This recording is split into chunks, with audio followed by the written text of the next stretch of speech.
explaining why and how we did this special issue, and then I give you the floor, Joanna, for you to continue to make the presentations, and then you have your 7 minutes presentation, as we said before. So I think we shall wait like a minute.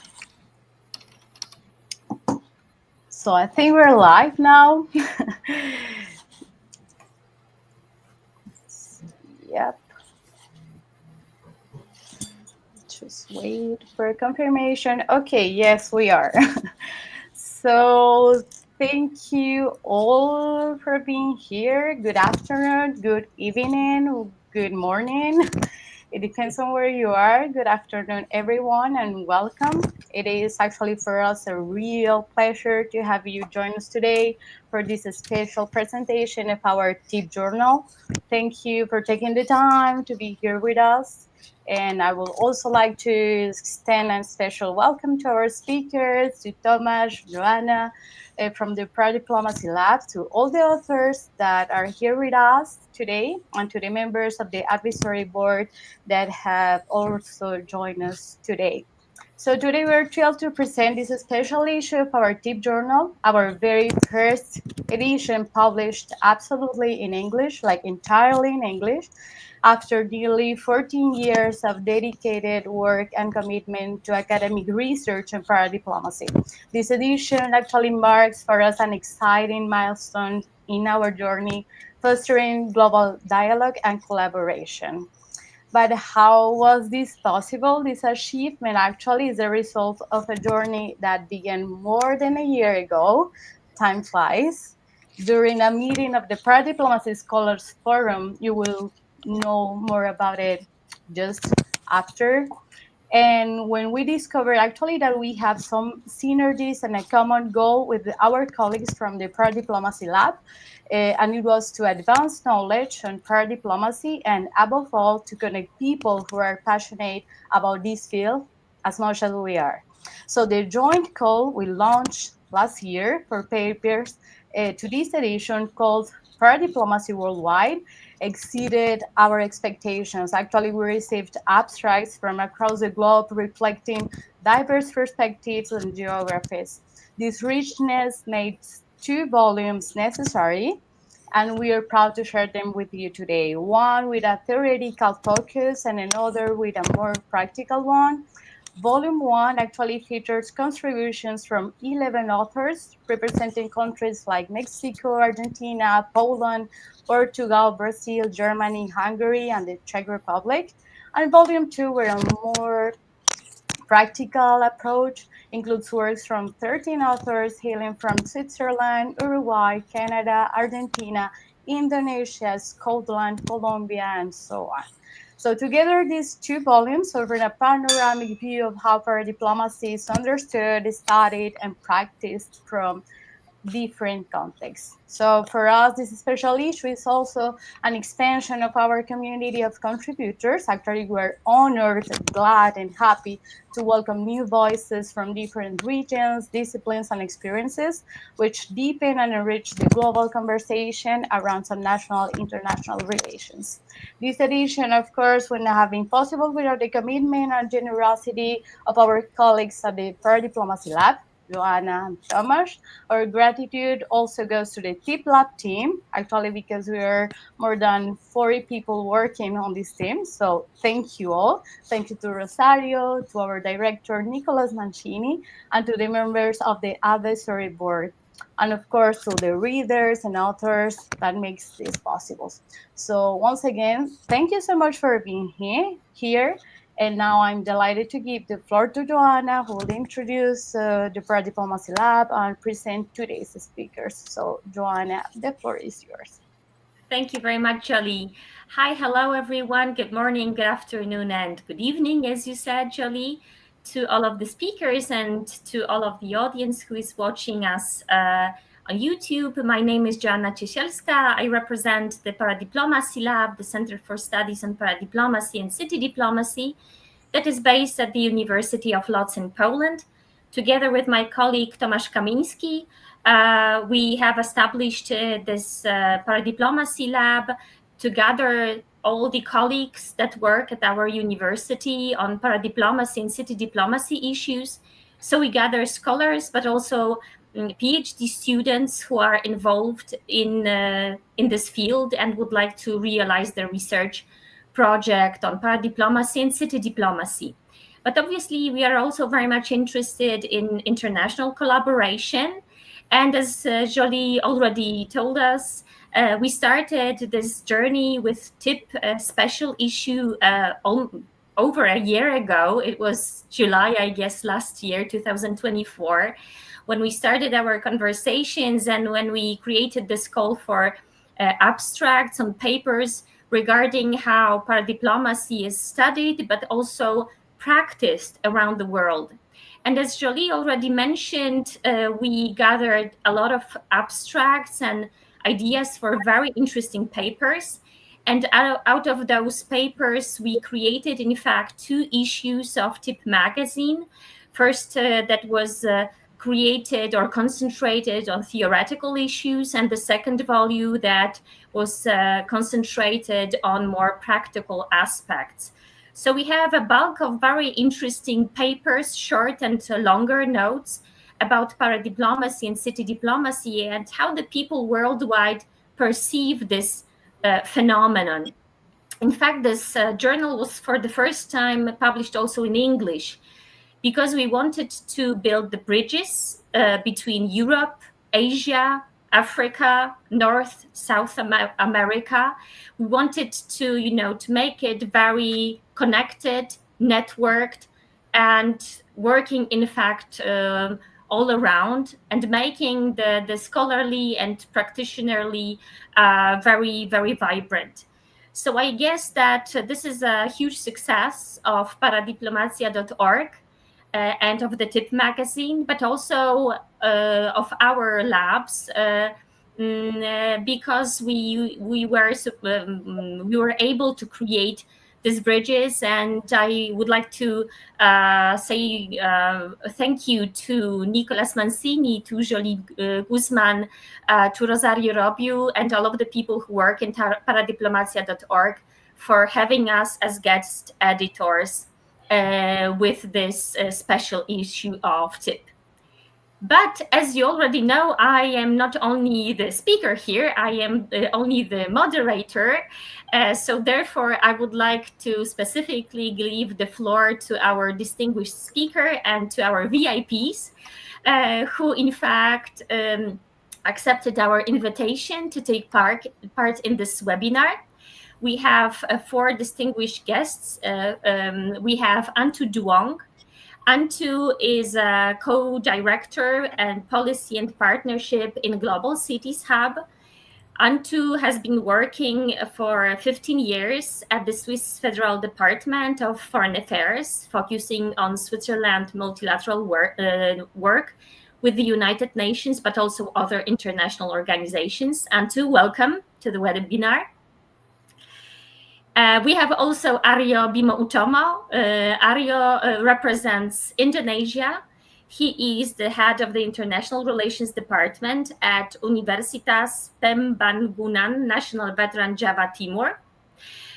His academic journey focuses mainly on paradiplomacy, but he is not only a scholar, he was also throughout the years a practitioner of paradiplomacy, or more specifically city diplomacy. He worked at Surabaya's city government, and he was also responsible for establishing sister city agreements and sister city programs. Welcome, Aryo. Thank you. We have Marinana Andrade Ebaros with us. Marinana, hi, good to see you. Marinana is a professor of international relations at Pontifical University Catholic of Minas Gerais in Brazil. Marinana works in the areas of international and constitutional law, also international relations, political theory, and the state. So her research focus is in fact on paradiplomacy and city diplomacy, but also on order, democracy, as well as Latin America. And we have also Balázs Brucker. Balázs represents Hungary. Good to have you, Balázs. Balázs is a fellow at the Institute of Regional Studies in Pécs. His research fields are the intergroups of the European Parliament. He also does his research on interest representation of subnational actors in the European institutions, and generally he works on subnational diplomacy as a scholar. Good to have you, Balázs. With us should be also Paula Ruiz Camacho. Paula is a research professor in the Faculty of Finance, Governance, and International Relations at the Externado de Colombia University. But unfortunately, due to other obligations, Paula could not join us. But anyway, we send her our warm greetings. Having said that and introducing all our speakers to the public, I would like to give the floor to all of those speakers and to give you a couple of minutes to present your papers, to give your inputs, to present your findings, and tell us what interesting have you found out and what have you written in your papers that were published in both of the volumes of the TIP magazine. I will start the presentations with giving the floor to Antu Duong. Antu wrote a paper that is entitled Why Paradiplomacy Should Not Operate in Parallel to Global State Diplomacy. Antu, you are a practitioner, so I guess that you will give us a very interesting insight on how, from your perspective, the city diplomacy should look like. The floor is yours. Thank you very much, Joanna. Thanks, Jolie. Hello, fellow speakers. Good afternoon, good morning, wherever you are. Many thanks to Paradiplomacia for inviting me to contribute to their academic review and to speak today at this launching webinar. Maybe just a few words about the Global Cities Hub so that you understand my perspective and where we come from and why we are a practitioner, actually. So we are an organization based in Geneva that pursues two objectives. The first one is to better connect local and regional governments to the United Nations and other international organizations to enhance their influence in, I would say, traditional state-led multilateral processes. That's the first objective that we pursue. And the second objective is that we promote the urban work of international actors, encourage them to work with local and regional governments, because we all know it, our future is urban. So we very much basically, as you said, are a practitioner organization trying to find entry points for local and regional governments in multilateral fora. So my short article, it's not really an article, it's a message, I would say, is very simple. And through my paper, I wanted to say, and you've said it, Joanna, make sure that city diplomacy does not operate in parallel to state diplomacy, because that's what we have seen a lot since we've been established. So for many decades, city diplomacy has evolved in parallel to global state diplomacy. And the term actually, even the term paradiplomacy, very much reflects that relationship of creating somehow of a parallel system to global state diplomacy. And I believe that this parallel dimension stems out of the first form of city diplomacy, and I means by that city to city diplomacy, which started many centuries ago, actually, when cities existed well before states. So it was really focused on this cooperation, this dialogue between cities themselves without paying too much attention to states. But city diplomacy has, of course, evolved since then, and it is now also undertaken through city networks to address many transnational issues such as climate change, health, human rights, and they operate through exchange of good practices, exchange of knowledge, joint project, capacity building. But at the Global Cities Hub, we believe that in addition to city diplomacy and diplomacy through city networks, we have a third dimension that deserves more attention, and that is direct engagement of local and regional governments with states and their international organization. And I really use the term their international organization because there's often this misunderstanding that international organizations have a living on their own, whereas actually there are international organizations of their member states. And so by direct engagement, what I mean is that, we would like to see more local and regional governments actively, directly participating or contributing to intergovernmental debates, negotiation, aiming to influence their outcomes, aiming to influence the outcome of state-led multilateral processes. So far, we have seen limited, but I also have to say increasing, significantly increasing attempts by local and regional governments and their city networks to directly influence the outcomes of intergovernmental processes. Indeed, the impact of local and regional governments' direct engagement on intergovernmental outcome is significant. First, they bring in their lived experience, their urban perspective, which increasingly matter, of course, in an urban world. And second, let's not forget that local and regional governments are most often directly involved in the implementation of what has been agreed at the international level. So we need them, basically. We need them to, be part of those processes from the very outset. And I'll give you one example. That's the new pandemic treaty that was adopted in May by the World Health Organization. The pandemic treaty has been the subject of very traditional intergovernmental negotiation without any participation from local and regional governments and not much access, to be honest, to civil society. Yet, we all know it, local and regional governments have been absolutely central to the response to COVID 19, and they will be absolutely central to prepare, prevent, respond to the next pandemic when it hit us. States found it very difficult to integrate, any subnational dimension in the text. But following lobbying by Global Cities Hub, by many other actors, we were not alone, the pandemic treaty nonetheless includes an article underlying the importance to follow in a whole of government approach to implement the treaty. So there is a recognition, that somehow to implement the treaty, we need all levels of government. It's a very modest beginning, but it is a beginning, and we need to continue to lobby states to ensure that the perspective of local and regional governments are included in relevant negotiation from the very outset. That really helps, I think, prevent a disconnect between what is being discussed at the international level and the local realities where those international agreements have to be implemented. And so we need to work step by step, creating small precedents related to the cities and regions' participation in international conference, in negotiation. We should encourage cities and regions to contribute to national reports being reviewed at the international level.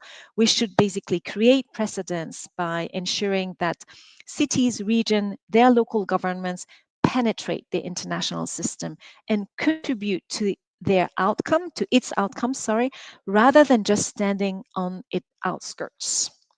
And so that's our view at the Global Cities Hub, that all those precedents should help create a new status enabling cities and regions to take part in the United Nations in their own capacity, not as part of national delegation, not as part of city networks, which are considered as NGOs in the framework of the UN. And so transforming the UN multilateral system will take years, if not decades. And some may argue that these efforts are very futile given the ongoing multilateral funding crisis. We're right in the middle of it with the UN80. We don't even know whether the UN will somehow exist tomorrow, in 5 year time. But even if the multilateral system will change, regardless of the shape that global governance will take, we are absolutely convinced that local and regional governments will get greater influence on the international stage. Um, Even if we see today very assertive states on the international level, as the world continues to urbanize, local and regional governments will take on more importance in shaping solutions to very complex global challenges. And we may actually even see, we haven't seen it really so far, but we may see alliances between certain states, certain local and regional governments and other actors to preserve multilateralism because they believe in multilateralism, because they believe in the necessity to continue to dialogue. And maybe those alliances could focus on certain core issues such as climate change. We've seen it maybe with plastic pollution, sustainable development. But for that to happen, we need to see more local and regional governments engaging directly with states and understanding the rules of the multilateral game. Whatever multilateral game we will play tomorrow, somehow the rules will remain, I think, very similar. And so, again, in order to be ready for the multilateralism of tomorrow, we need, more local and regional governments being familiar with those rules, playing the game, being part of the game. And I'll stop there for now. Thank you. Thank you very much, Antu, for giving this presentation. In fact, a very interesting speech on how the agency of cities should be built, or, how we should rethink the ways how we perceive cities in international relations, in political science as scholars, but also as practitioners, how we perceive, the role of cities in the 21st century, because the stereotypic views concentrate usually on nation states, but we know that cities are becoming more agents of international relations, that they are only, the implementers of the will of their nation states or national governments. So thank you very much for this and for choosing, in fact, this topic to discuss it during today's webinar. Thank Now you. I will move to Aryo Bimo. Aryo, you represent the Indonesian perspective, but you wrote also a paper, in fact, which is entitled "Why Do Globalization, Glocalization, and Paradiplomacy Have in Common?" Yes. If you could tell us a little bit more about the idea that stood behind this paper and what are your findings, then the floor is yours. Well, okay. Thank you, Joanna. And first of all, good afternoon and good evening from Indonesia, dear colleagues. It's an honor for me to be here. Also, thank you to Paradiplomacy, Revista, TIP, and Paradiplomacy Lab for arranging this webinar. My name is Aryo Bimotomo. Currently, I'm serving as the head of the IR department of Universitas Pembangunan Nasional Veteran Jawa Timur. It's a public university in Surabaya, Indonesia. It's the second largest city in Indonesia. So I think for Poland, it's Kraków, yeah, second largest city in your country. In this presentation, just like what I have stipulated in my paper, I would like to bring our attention to the intersection of three important concepts, namely globalization, glocalization, and paradiplomacy. Yeah, first of all, my inspiration was usually when talking about IR, we usually begin with highlighting the reality of globalization. So I think it's important to begin from there. My paper takes Indonesia as the inspiration, as its central case study, not only because of its position as the largest economy in Southeast Asia or the largest country in Southeast Asia, but also because of the reality that at the moment, even at the moment, we are still in the phase of consolidating our democracy, and we are a unitarian country. Well, our diplomacy begin by discussing federal countries and developed democracies, but Indonesia is neither. We are emerging democracy and we are unitarian. So somehow my article attempts to make sense of it. Yeah, also to shed some light on how our diplomacy happens in the global south. Okay, to begin with, Indonesia offers a unique case study in the sense that we can better understand how subnational actors are behaving in the interconnected global governance.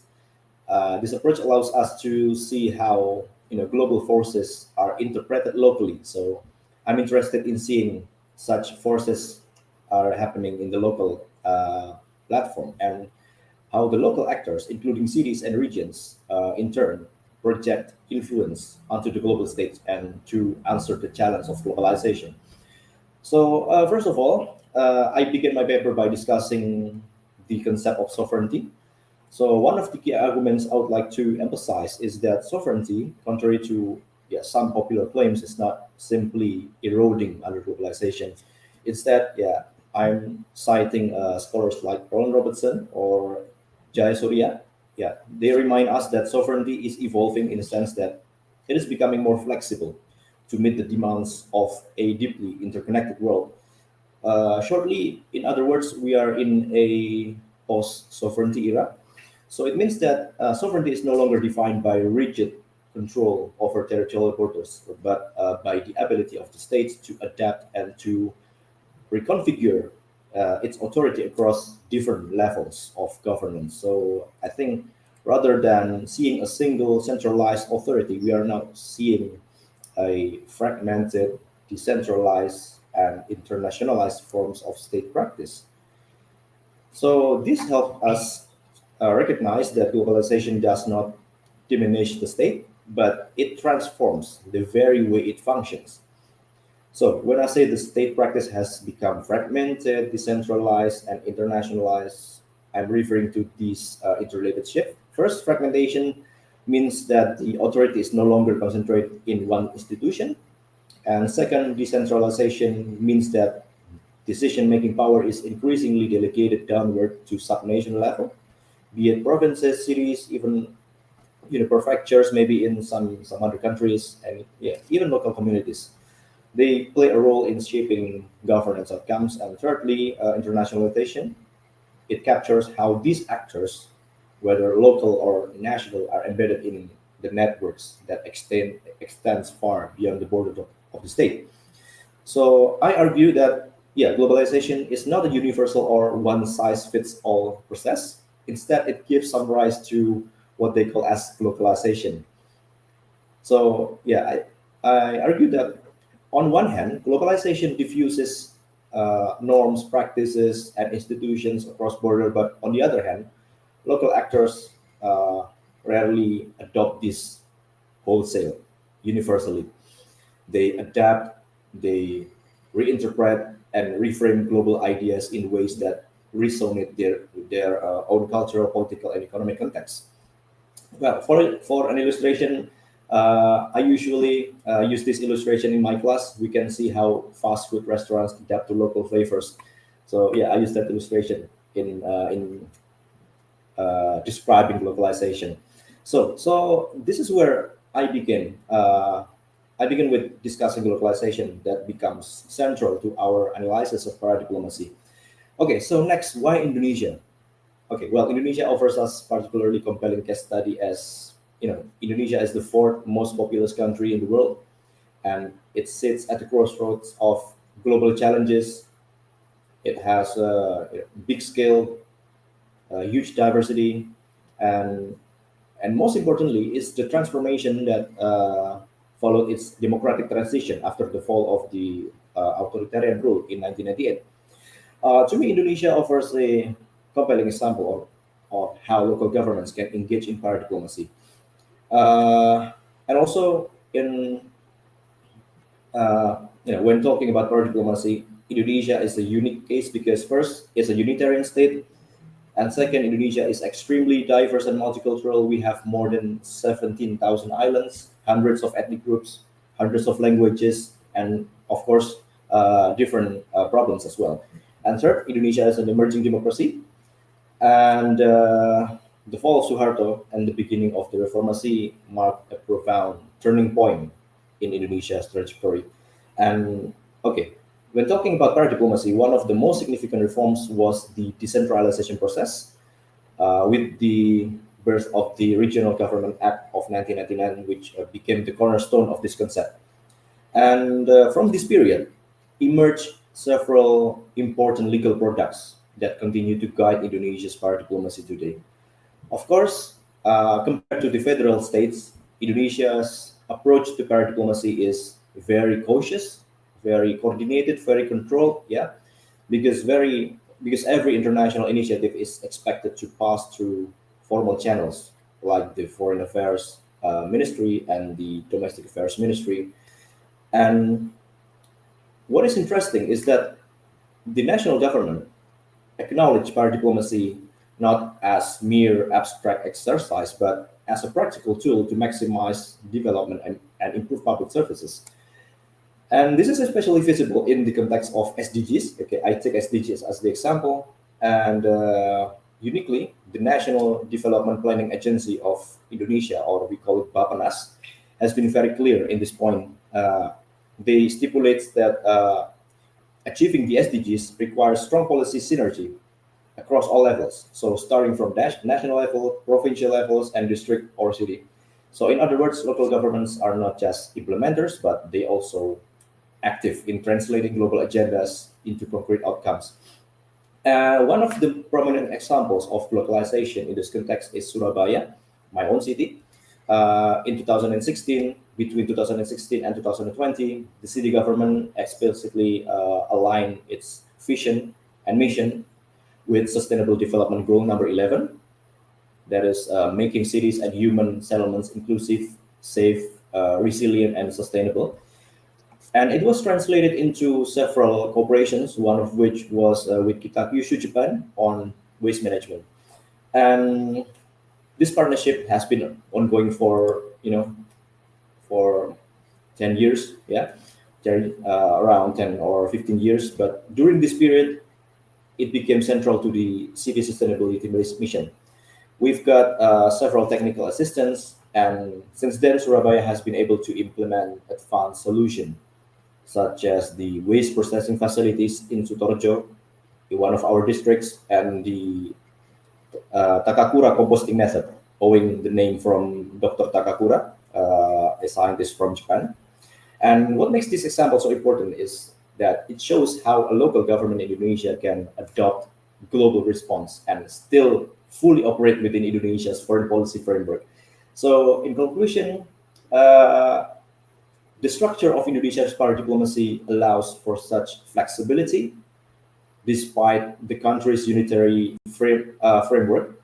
So, yeah, although the central government retains significant authority, local government are granted some leeway to interpret national policies and global agendas within their jurisdictions, especially for SDGs. And this approach to implementing global goals demonstrates glocalization, and it demonstrates a balance in a unitary system. And this balance, I argue, is critical in a country as diverse as Indonesia, where local contexts may vary significantly. So maybe Surabaya or Bandung or Jakarta may interpret their SDGs differently. So yeah, I think this article is a must read, yeah, because it provides an alternative view of seeing power diplomacy, especially in emerging democracies and unitarian states. It provides some context of the global south and how we do our diplomacy despite our challenges here. Well, I think that's all my presentation. Thank you for your attention. And yeah, I really hope to be able to visit to see every one of you in Europe someday. Thank you. And good evening from Indonesia. Thank you. Thank you so much, Arya, for this presentation about your paper. I mean, you joined brilliantly the theoretical approach as well as your practical input about Indonesia.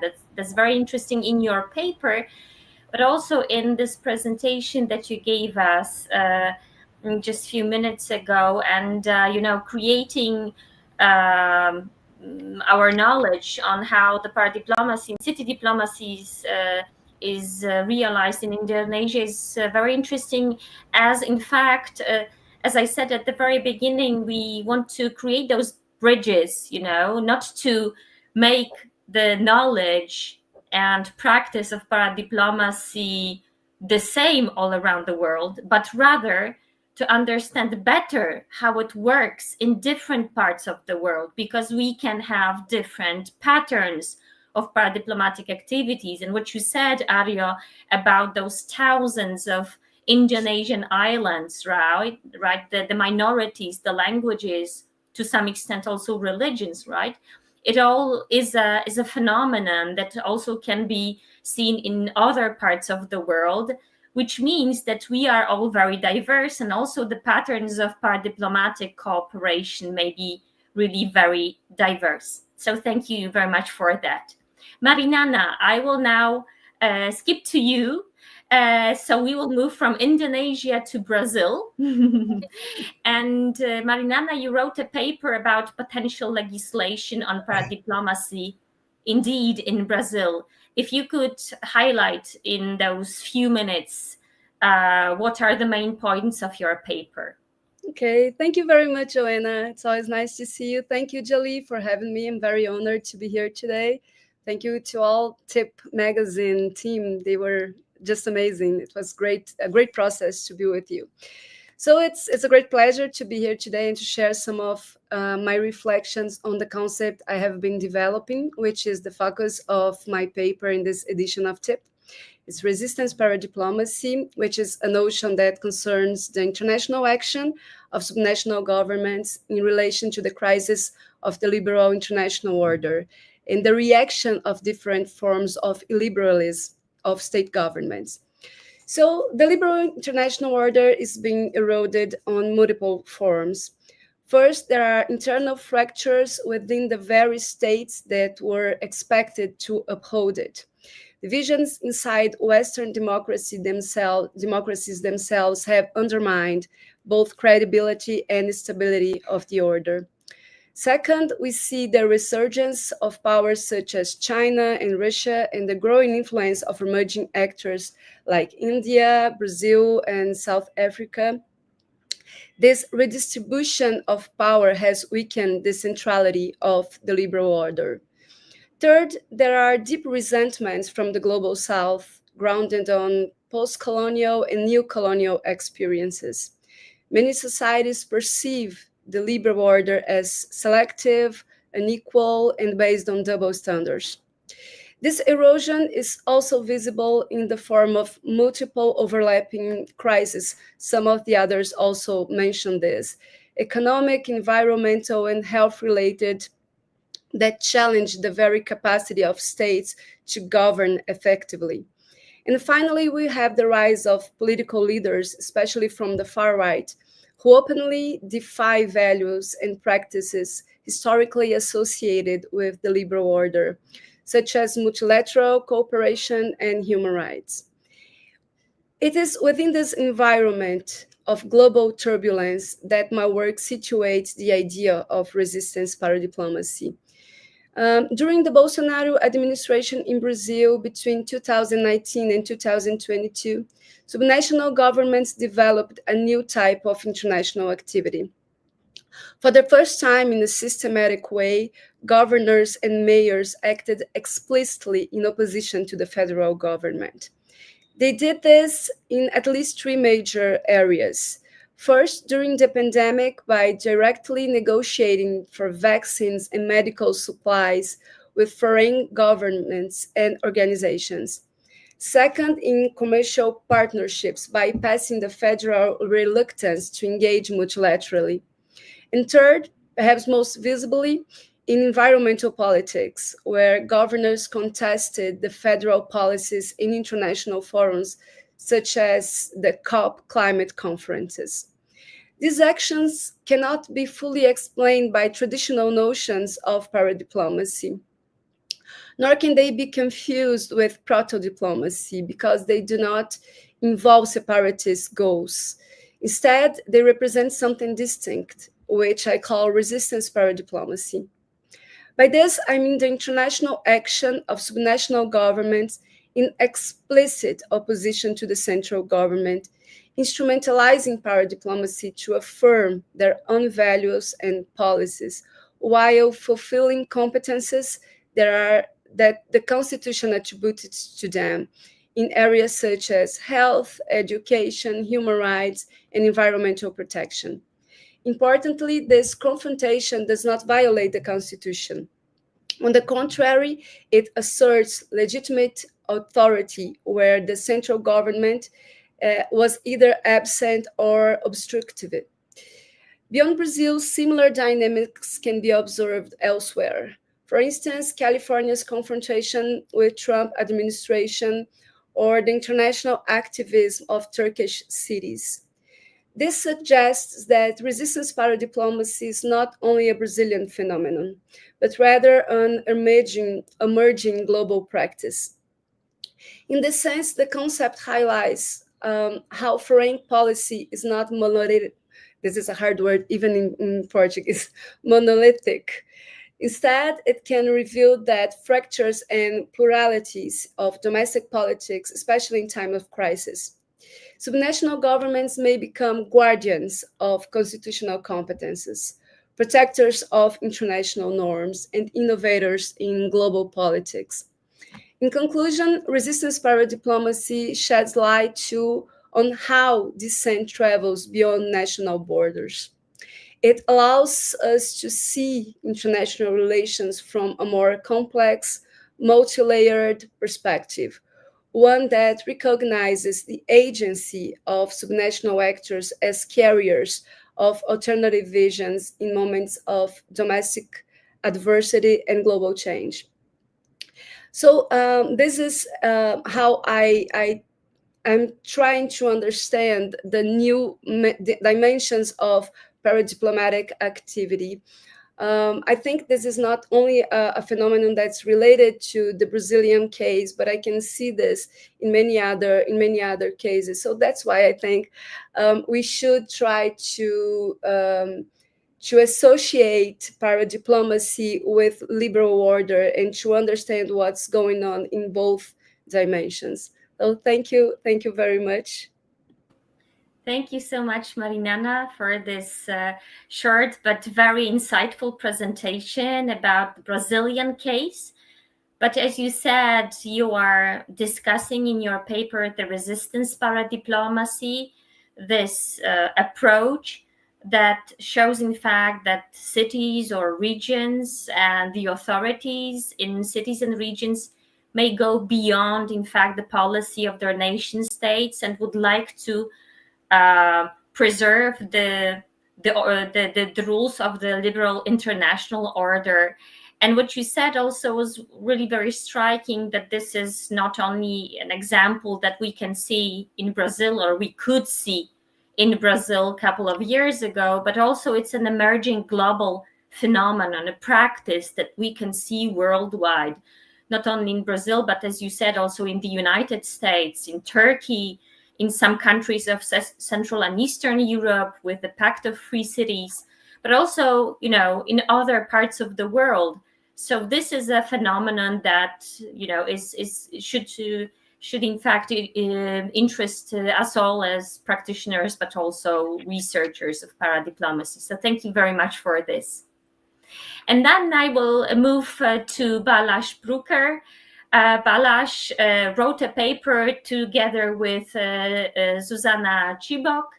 Zuzana could not be with us today, but Balázs will present their joint paper on paradiplomacy in Hungary and how it is in fact emerging as a new research topic in Hungary. So Balázs, the floor is yours, please. Good afternoon, good morning, or good evening from Hungary. As Joanna presented me, my name is Balázs Brucker and I am working for the Institute for Regional Studies in Hungary. And in this institute, we launched a 4-year research project under the leadership of my former professor and my colleague Ilona Pálné-Kovács. And in this article that we wrote together with Zsuzsanna Zsibok, with my colleague Zsuzsanna Zsibok, our article title is Paradiplomacy in Hungary, a new research topic. So in this, the aim of this study was to present the current state of Hungarian research efforts related to subnational diplomacy and the Hungarian language literature on the topic, and the literature analysis uses the traditional literature review methodology and examines both bilateral, by bilateral I mean twin city partnership, cross-border cooperation, and multilateral relations of local and regional governments, I mean participation in international networks, advocacy in international and especially in EU institutions.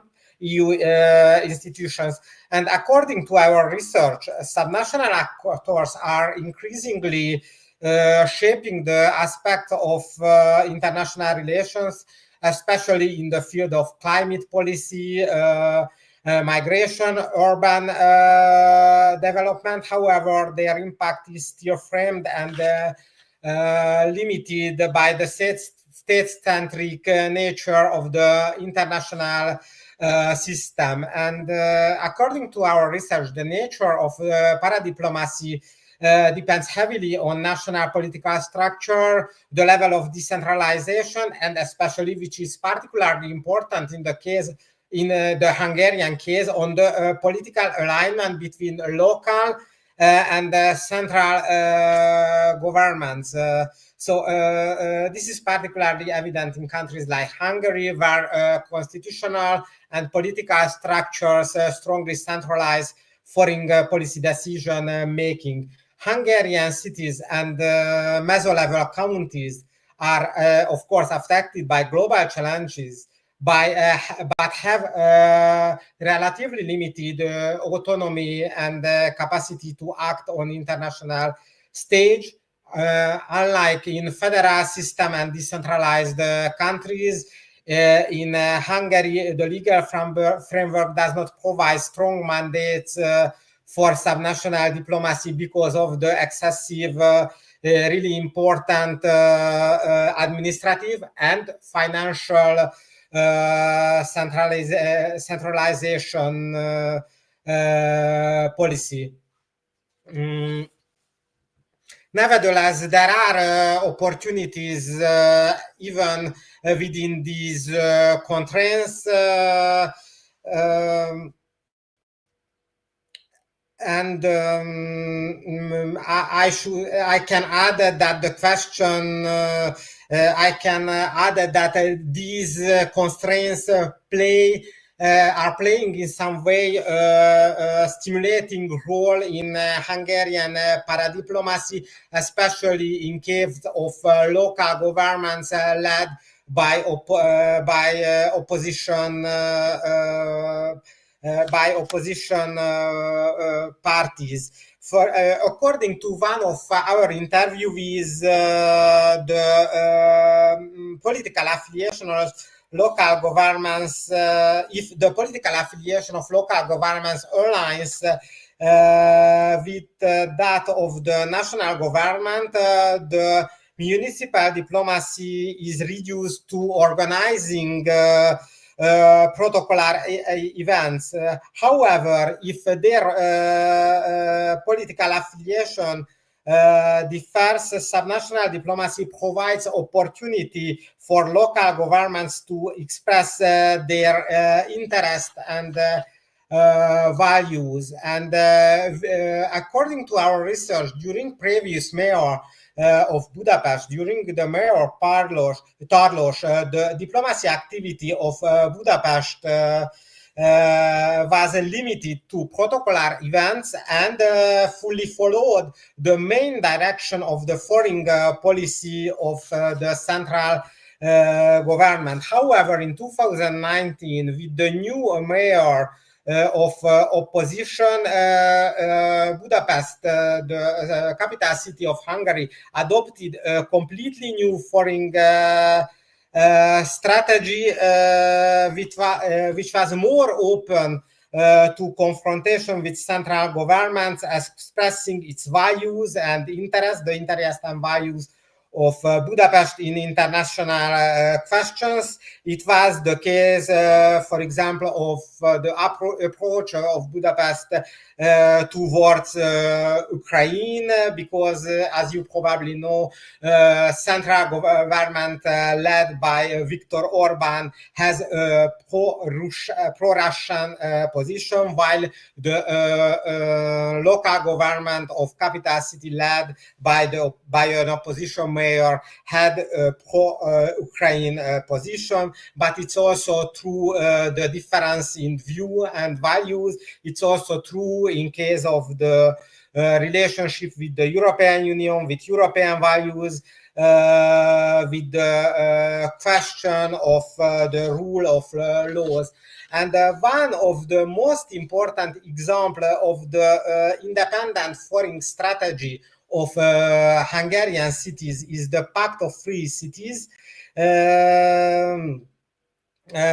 which was initiated by the mayor of Budapest, Warsaw, Prague, and Bratislava. And this pact emerged as a response to perceived democratic blacksiding and illiberal tendencies in Central Europe. In Hungary, Budapest's participation in the pact represents both political and symbolic challenge to the national government's international positioning, particularly in questions in areas such as the European integration, the rule of law, the climate action, which is a particularly important question for Budapest, which is at present actually led by a mayor coming from a green party.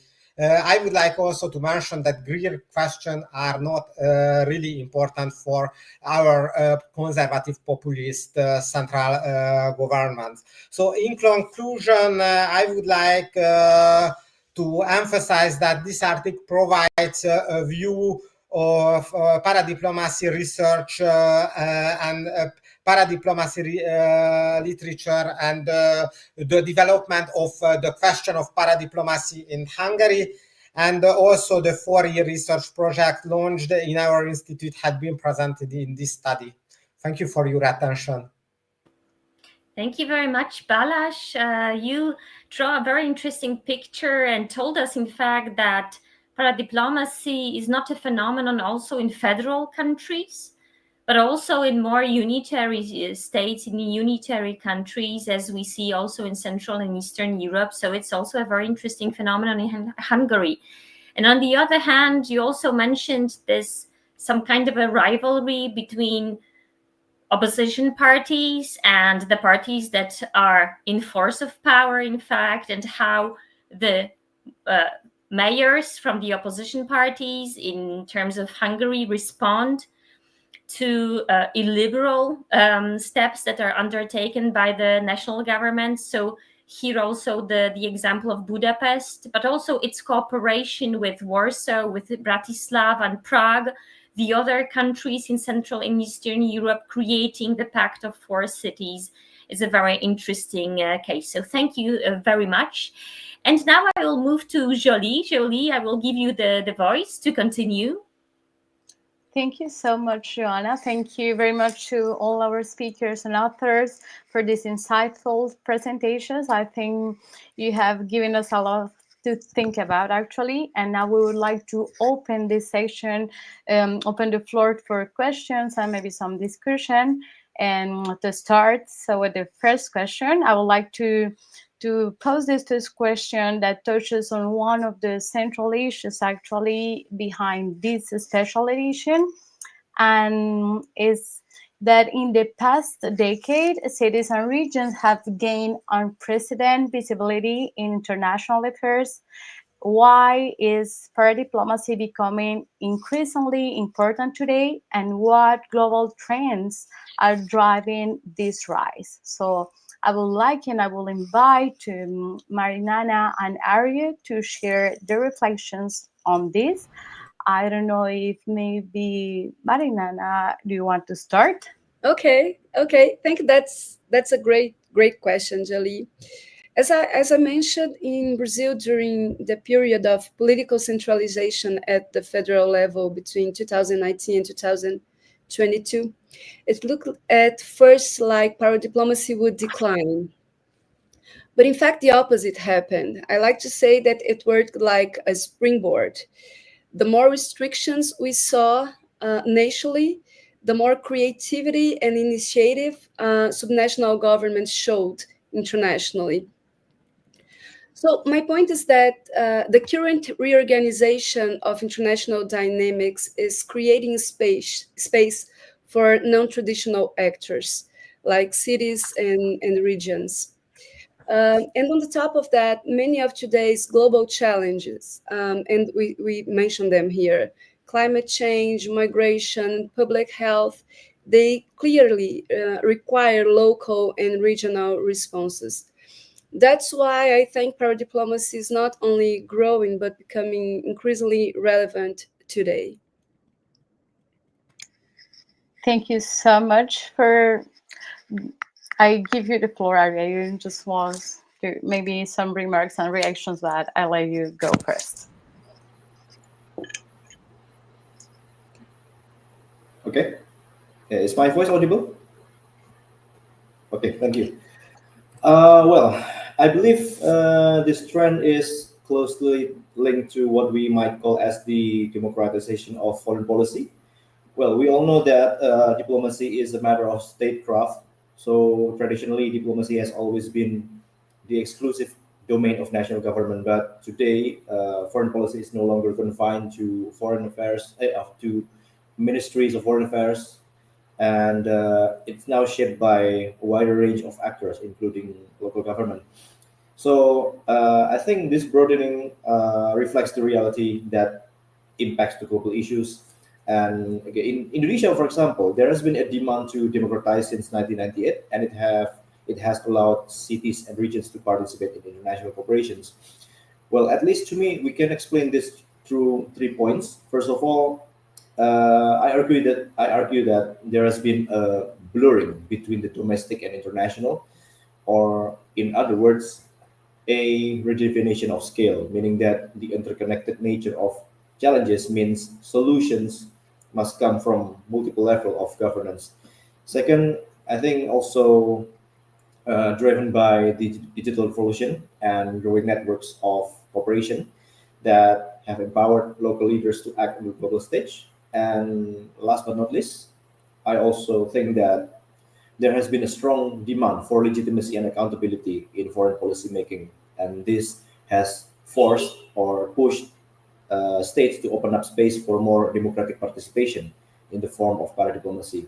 So I think it's becoming important not only because it delivers practical outcomes, but because it reflects a deeper transformation in the sense that accountability is the central point, and it is increasingly a shared democratic project in which cities and regions play an important role. So I think that's my answer.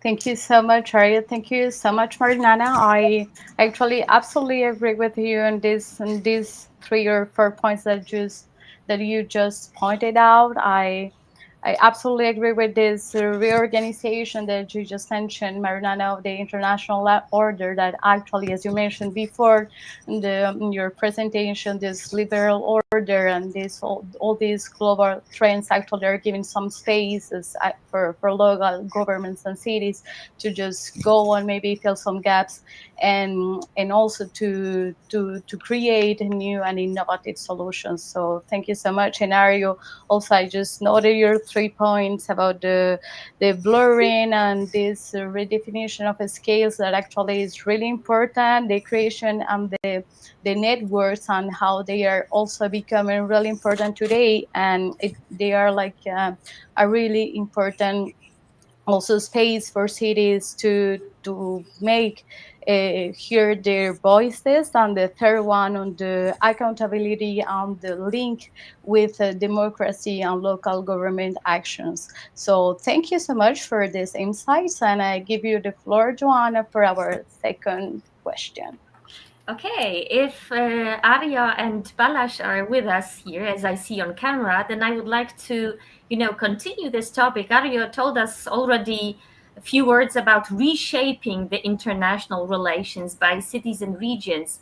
But how do you believe, what kind of opportunities or even limitations are there for cities and regions, to influence global agendas? Well, okay, first of all, I have to clarify that I'm speaking as a representative from Indonesia and more broadly from the global south. So this represents my view from the global south. I would say that subnational actors are indeed reshaping international actors. However, they do so not in the ways that completely maybe replace the state. What we are witnessing, at least in Indonesia, is a more nuanced state transformation. They do diplomacy, but they also negotiate within the state-centric framework. So at least in Indonesia, yeah, where democracy is still consolidating, that's what happened. Uh, I think the greatest opportunities lie precisely in the space of globalization. Again, I have to reiterate that where global challenges like the SDGs are translated into local strategies, because states cannot do everything by themselves, especially given that small problems are too small for the state, but at the same time, it is also too big for the states to tackle alone. Cities and regions are the front lines of these issues. Just what okay, I remember a quote from a former New York City mayor, Michael Bloomberg. He said that when states talk, cities act. Since they experience the everyday problem. For instance, our partnership with Kitakyushu Japan has not only improved immediate waste management problems, but also contribute to global sustainability goal, or the SDG number 11, to some extent. Okay, at the same time, we must also recognize the limitation. Yeah, again, speaking from the global south, capacity gaps are real, especially for smaller or less resource municipalities. In Surabaya, even the second largest city in Indonesia, if I'm not mistaken, the Office for International Cooperation has only like 8 to 10 personnel handling around 14 sister cities cooperation. So it means that yeah, the human resource is quite limited. Moreover, legal and political restrictions also mean that para diplomacy in Indonesia is always conditional on alignment with national interests. So to speak, yeah, actors from the global south are reshaping the IR, but they are doing so in such a hybrid way. So they are not fully autonomous nor merely dependent or merely executing what the states do, because their main strength lies in their ability to localize, to translate, to reinterpret the global agendas. So I think that's my answer. Thank you. Thank you very much, Javier. And I move to Balázs. What's your opinion and what's your perspective, in fact, as a scholar from Hungary on that? Opportunities, limitations, chances that we see. From Hungary and also from Central and Eastern Europe, which is also really important because I think our case is quite similar to the Polish case, or at least it was quite similar before 2020, before December 2023. Now you have a new government. We will have the election next year, so.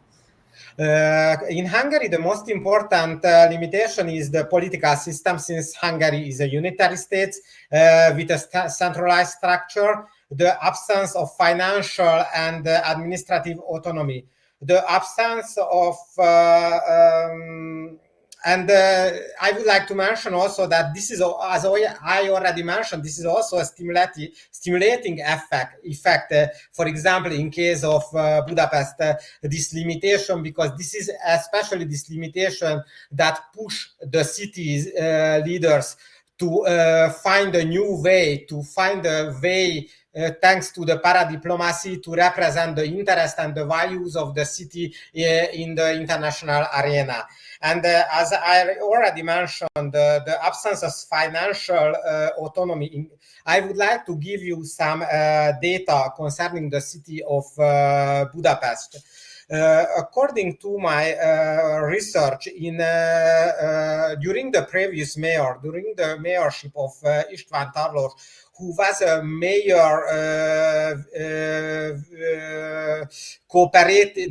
He was not member of the actual government party, but he had a strong cooperation with the central government leading party with Fidesz. And during the mayorship of Tarlós, during the last year of his office, Budapest had to pay 5 billion forints as solidarity contribution to the state. However, with Gergely Karácsony, who is the opposition mayor of Budapest, who was elected in 2019, the sum increased significantly. In 2023, this 5 billion forints, this 5 billion forints in 2018-19 increased to 58 billion forints. In 2024, it was increased to 75 billions, and this year it was increased to 89 billion. This is the so-called solidarity contribution that the wealthiest, the richest cities, in general the biggest cities, had to pay to the central government. Why this is considered as a punishment for opposition-led local governments? This is because the mayor cities are in general led in Hungary, but I think this is a general tendency in Europe and in the world. Those cities are led by liberal and left-wing party. So this financial cut can be considered as a punishment policy from the central government, and this financial cuts and the limitation of financial autonomy of local governments or of opposition-led local governments limits considerably the foreign the autonomy and therefore the foreign activity of opposition-led cities. Okay, great. Thank you for this real life example of those limitations that we have in city diplomacy and what kind of fight we see, in fact, between different levels of power and representatives of different political parties. That's very interesting what you said about this. Jolie, I give you the floor. Thank you so much, Joanna. Thank you, our authors, for this answer. So I think we can just really add in this question actually was addressed to Balázs, but he already gave us a lot kind of an answer. So if you could just add something to this in many contexts, and I think you just mentioned a special one, cities and regions either complement or openly challenge national foreign policies. What do you think explains these different dynamics? Is fair diplomacy designed to be cooperative or inherently contagious? And as I said before, I think you already gave us some elements, but if you just want to add something more about your case or your article or any other, please go ahead. Thank you for this question. I think this is really interesting, especially in Hungary. In Hungary, we have counties at meso level, and this is really interesting in Hungary because of our meso level political system. At present, all these counties are led by ruling parties. So in that case, foreign policy or international strategy of counties is less interesting because counties are following the international. First of all, counties have limited power, and counties led by ruling parties are following the international strategy of the central government. Your question is more interesting in case of Hungarian local governments. As I already mentioned, in that case, the political affiliation, in case of the local governments, the political affiliation is the more important because if the political affiliation of the central and local government is the same, in that case, the international activity of those local governments is reduced to protocolar events, or these local governments are following the international strategy of central government. It was the case of, I take once again the example of Budapest during the previous mayor before 2019. According to the Hungarian foreign policy, the eastern and southern opening strategy was really important. It means opening to so-called illiberal democracy like Russia, China, Turkey, and any other countries. It was really important at the level of central government, and this eastern opening to Chinese, Russian cities was also really important until 2019 during the previous mayor of Budapest, previous mayor who collaborated strongly with Fidesz. This is one point. And one other point, it was the so-called Hungarian relationship, which is particular, as we developed in our article. This was particularly important for the Hungarian central government, and until 2019, this aspect was also particularly important for the previous leadership of cities. What does it mean, Hungarian relationship?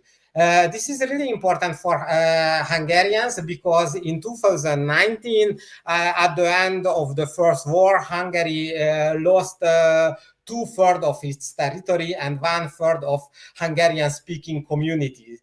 In the neighboring countries, there are a lot of Hungarian-speaking communities, and for the Fidesz-led central government and for the previous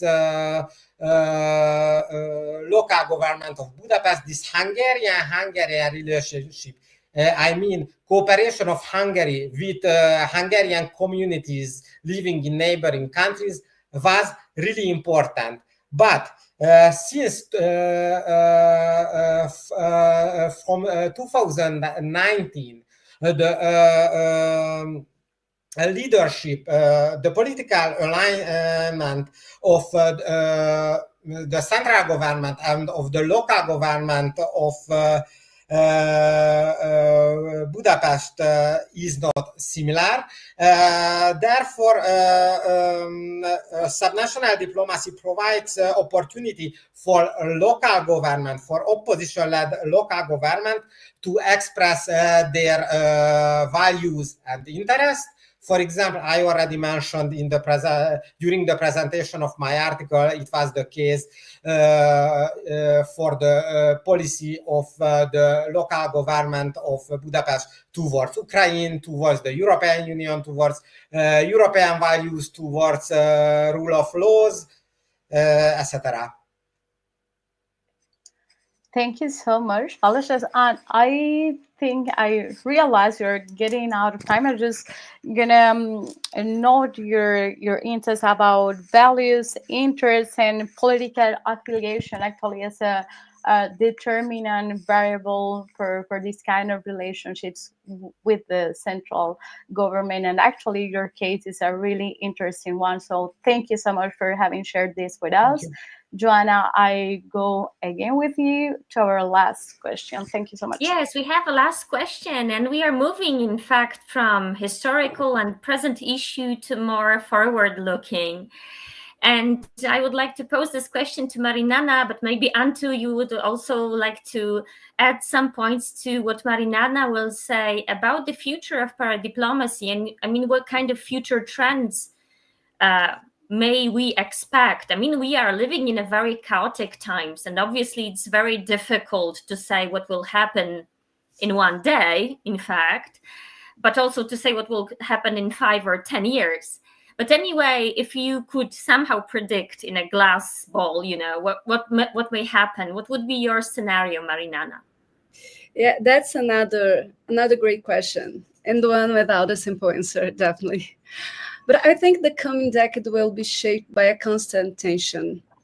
On the one hand, part of the governments will try to reassert and expand their authority, especially in time of crisis. On the other, subnational governments, cities, and regions will continue to push for more active participation in global governance. I believe this tension will likely produce mixed outcomes. In some areas like security and national sovereignty, centralization will definitely prevail. But in transnational issues such as climate change, migration, and sustainable development, subnational governments are becoming indispensable. The real challenge will be how these two levels of governments will negotiate space and also legitimacy, I think, in the international system. So I don't look ahead and I see quiet times, but I hope we can understand what's going on and that subnational governments keep their relevance in the international system.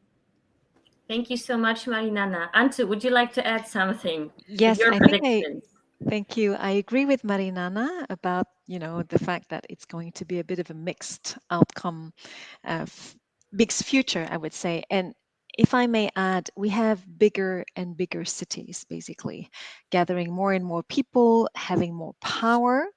Um, that is very impressive for some states, but also because there are bigger cities and those that are very big push a little bit more and are a bit more visible on the international stage, it's also very important for states that they can compare to those cities, basically, and therefore they're becoming very important actors on the international stage. And we may see, I don't know, but I hope we will see alliance between some very big cities, basically, and some states which share similar interest, values, more values than interest, I would say, and that are again ready to defend some sort of multilateralism, which, where people can still speak, dialogue, where you can get compromises, like concrete outcomes. I really hope that's going to be the case in the future, and that those kind of mixed alliances between some local and regional governments and some state can help solve very important transnational issues. Great, many thanks for that. I mean, this is quite an optimistic view what you have, Antu. So I hope it will go that way, then into the more chaotic scenario of, not only people but also states and cities fighting against each other. Okay, our time is also almost running up, but like, if I could ask you to tell us in one sentence, how would you promote reading your article, why the readers should read it? If you could just, in few words tell us, and to promote your text, what would you say, Antu?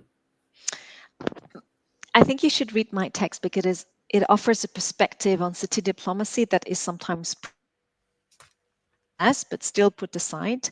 I think it's a bit provocative, and it really encourages cities and regions, but also city networks, to go beyond their comfort zone and not only speak among one another, but really go outside and reach out to the states. Thanks, great. Ario, how would you promote your text? Well, okay. So, amidst many articles discussing Western cases in paradiplomacy, I believe that my article provides an alternative view of viewing paradiplomacy, especially in making sense of how globalization and paradiplomacy reinforce each other, and also especially in emerging democracies, non-Western and unitarian states. So yeah, I hope that this article can also make paradiplomacy more mainstream in the future. So I think that's the way to put it. Thank you, Ario. Marinana, the floor is yours. Okay. I think that in order to understand what's going on these very turbulent times, we have to think of international order, and we also have to understand what different actors are doing. And what I do is I try to mix these two dimensions: international order and international actions of subnational governments. So I think my article, it's very hard to do a propaganda like this, but I think my article helps in this way. Thank you so much. And Balázs, the floor is yours. This is the first article that present the evolution of Hungarian paradiplomacy activity both at bilateral and multilateral level. The two most important points of these evolutions are the regime change in 1989 and the EU membership of Hungary, So the evolution of the Hungarian paradiplomacy activity and its impact on the paradiplomacy research in Hungary. Thank you very much for those great elevator pitches. In fact, you have highlighted the greatest points of your text. And I would like to also highlight for the audience that all of those texts are available totally free in open access online on paradiplomacia.org. You can find there both special issues of the TIP magazine on Paradiplomacy Worldwide with practical and theoretical approaches. And now I will move to Jolie for the closing remarks. Thank you so much, Joanna. So as we come to the end of our webinar, I would like to thank our speakers for their insights and thought-provoking presentations. Thank you, Joanna. Thank you to the authors you have highlighted. I think the richness and diversity of this edition and the 2 volumes we just published and given us much to reflect on. I would also like to thank the participants. Thank you so much for having stayed with us, for your attention and engagement. And as Joanna just said, we warmly invite you to explore the journal in detail. Reading it will allow you for sure to discover the full breadth of the contributions, and we hope to continue the conversations that we started today. So this issue is more than a publication, as we said. It's actually an invitation to explore, to connect, and rethink the future of paradiplomacy. So thank you so much. Thank you once again. And we look forward to staying connected through future editions of TIP on future discussions. Thank you so much. Thank you. you. Bye-bye. Thank you. Bye-bye. Bye bye. Thank you, everyone. Thank you. Bye. Thank you.